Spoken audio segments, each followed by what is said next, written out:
비하인드 뉴스 시간입니다. 이성대 기자 나와 있습니다. 첫 번째 키워드 볼까요? 네, 첫 번째 키워드 보겠습니다. 자, 설국 열차와 청동기. 이번 칸 영화제의 주인공 봉준호 감독 이야기겠군요.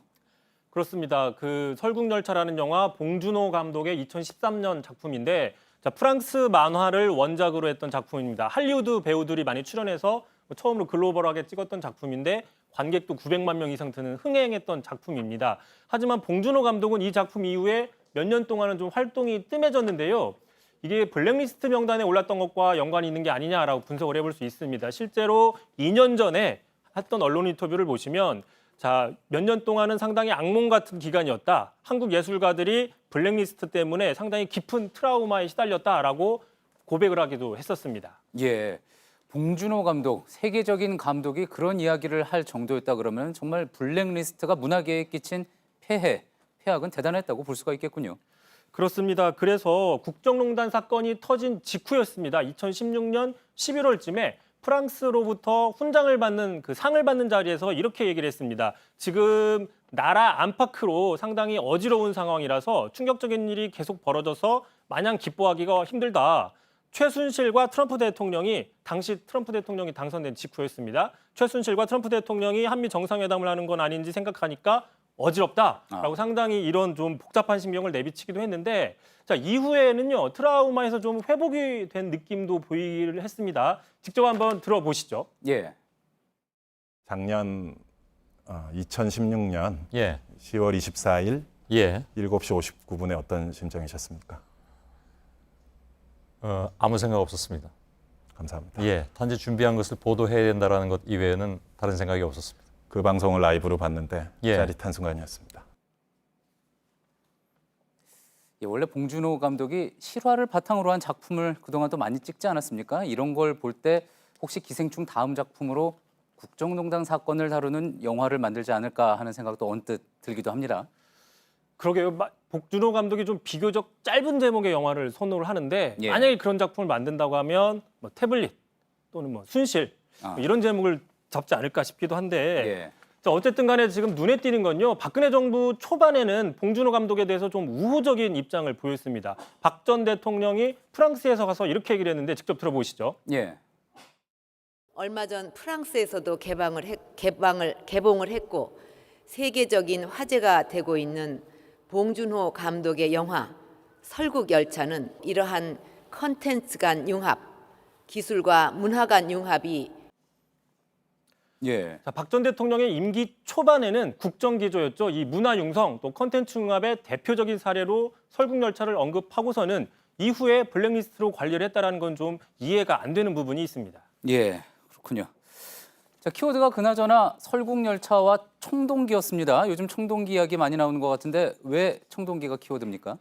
그제 바로 이 시간 비하인드 뉴스 시간에 박근혜 전 대통령이 창조 경제를 설명할 때 석기 시대가 끝난 건 돌이 사라져서가 아니라 청동기라는 기술이 발전했다라는 식의 이야기들을 많이 한다고 소개를 해드렸습니다.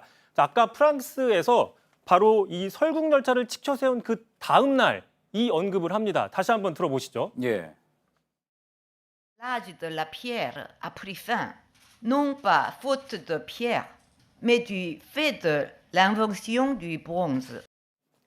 저기 2013년인데 저 당시에도 청동기 언급이 있었다는 거군요. 봉준호 감독의 작품 설국열차를 그렇게 띄운 바로 다음 날 저렇게 청동기 시대 얘기를 한 걸로 보면 봉준호 감독 작품이 어떤 청동기적인 발달 맥락으로서 혁신 작품이다. 창조 경제의 한 상징이다. 이렇게 보는 사례로 소개를 했다고 볼 수 있는데 그렇게 하고서는 정작 가장 전 근대적인 블랙리스트로 탄압을 한 게 아니냐라고 볼 수도 있는 거고 참고로 그제 제가 보도한 이후에 좀 제보가 들어왔습니다. 그렇습니까? 석기 시대가 끝난 건 돌이 없어져가 아니다라는 것은 1970년대 오페크의 대표였던 사우디의 아메드 자키 야마니 석유 장관이 이미 썼던 말이다라고 나오고 있습니다. 박 전 대통령이 원조가 아닌 셈이죠. 박 전 대통령의 어록책에서도 빼야 될 것 같습니다. 알겠습니다. 두 번째 키워드 볼까요? 두 번째 키워드 바로 보겠습니다. 트럼프가 웃는 이유. 누가 트럼프를 웃겠습니까? 바로 오늘이었습니다. 오늘 자신의 트윗에다가 이런 트윗을 올렸습니다. 보시면은 여기서 그라는 거는 김정은 위원장입니다. 김정은 위원장이 조 바이든의 IQ가 낮은 사람이라거나 더 나쁜 말로 불렀을 때 나는 웃었다. 아마도 나한테 신호를 보내는 게 아닌가라고 반색을 했습니다.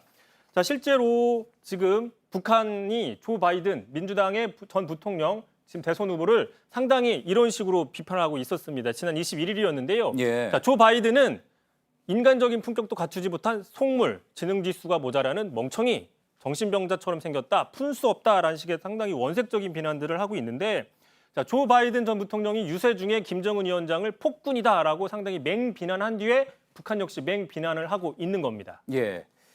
조금 전에 봤었던 그 트럼프 대통령의 트윗, 그러니까 북한 미사일에 대해서 작은 무기라고 이야기를 하면서 어떻게 보면은 좀 톤다운, 이른바 톤다운을 했던 거였었잖아요.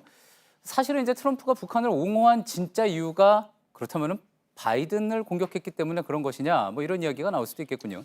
미국 내에서는 그런 분석들이 이미 나오고 있습니다. 지금 바이든은 말씀드린 것처럼 미 민주당의 대선 유력 주자이고 내년 대선에서 아마도 지금으로서는 트럼프 대통령과 경쟁할 가능성이 가장 큰 인물입니다. 자, 이런 바이든에 대해서 북한이 계속 비난을 해주니까 트럼프 대통령 입장에서는 웃음이 나올 수밖에 없는 상황인 거죠. 지금 북한과 트럼프 대통령이 서로 상대방의 관심을 붙들기 위해서 전혀 관계가 없는 바이든을 이용하는 게 아니냐, 뭐 이런 분석도 있을 수 있습니다. 예, 북한 성명이나 트럼프 대통령 트윗이나 바이든 전 부통령 이야기 계속 나올 수밖에 없는 상황이 되겠군요. 수고했습니다. 비하인드 뉴스 이성대 기자였습니다.